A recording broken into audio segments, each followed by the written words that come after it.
used to describe the connection between what man, and in this case we really do mean man, has done to women and to the environment. As one can see from the world, men have engaged in the wholesale pillage and plunder of nature and of the planet. There is deforestation, there is strip mining, there is oil drilling and exploration. Basically, men strip and utilize the earth as they see fit. Ecofeminism points out that there are parallels between the way men treat the environment and the way men treat women. Rape is something that can be put as akin to oil drilling. Forceful extraction, or insertion in this case, the subjugation and objectification of women, the commoditization of women, very, very similar. Both the planet and women are seen as a resource, something that men own and use as they see fit. So ecofeminism, by drawing that connection, is actually working in a holistic way. When one benefits women, one benefits the environment. The fact is, for instance, when women are in control of their reproductive rights, for instance, when they have education, when they have access to gainful and meaningful employment, they tend to have less children. As a result, there is less pressure on the environment. A holistic connection between females and the environment.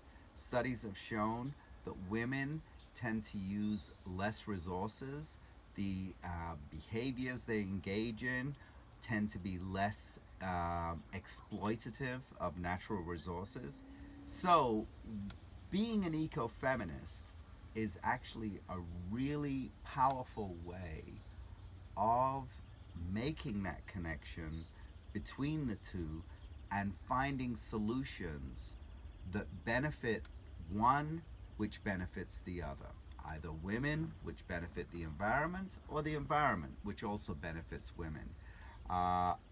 One United Nations study found that environmental change and climate change is affecting women to a greater degree more than men. And so there are many ways in which the problem can be highlighted and described, and there are also many ways in which we can find a solution. So that, in a roundabout nutshell, is what ecofeminism is and how being an ecofeminist impacts the world. Huffington Post described Hedonism, Hawaii as a wonderfully weird hostel and a hedonistic, environmentally friendly commune. Being a part of Hedonism, Hawaii eco-feminist community had its perks beyond the obvious benefits of promoting ecofeminism.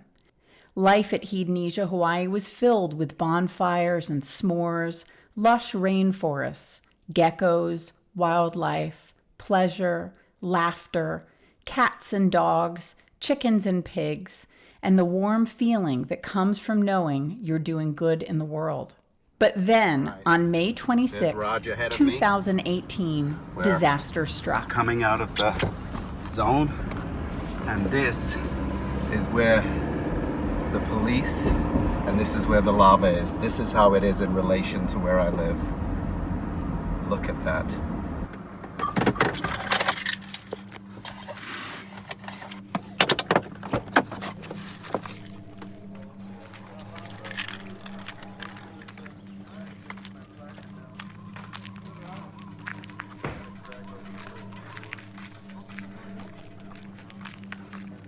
Holy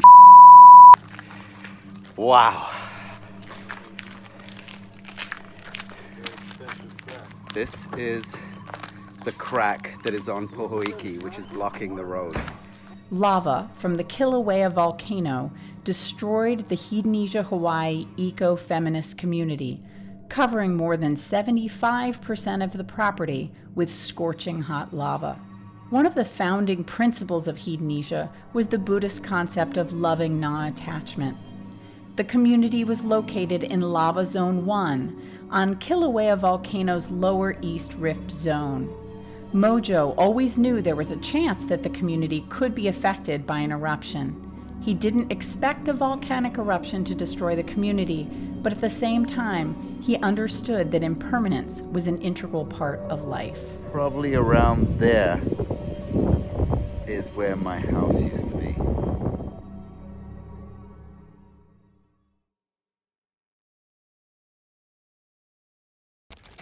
All right, well, this is Macho Man Volcano Rock.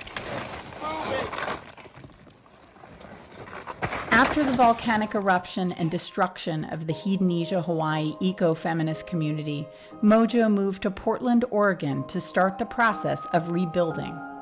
Mojo has already received governmental funding from Hawaii to rebuild the community and plans to return to Hawaii to shepherd Hedonism, Hawaii eco-feminist community through the process of rebirth.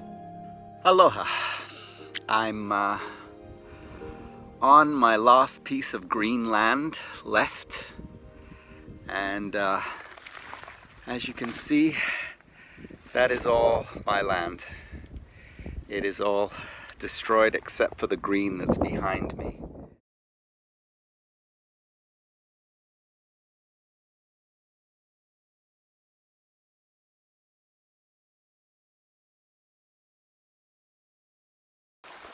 It's raining. All the brown plants, look at the brown leaves now from the poison gas. Hedonism, Hawaii. I hope we can save you, or that Pele spares you, I should say, because this is history. Bye, Hedonism. Hopefully we'll get to see you again. Aloha.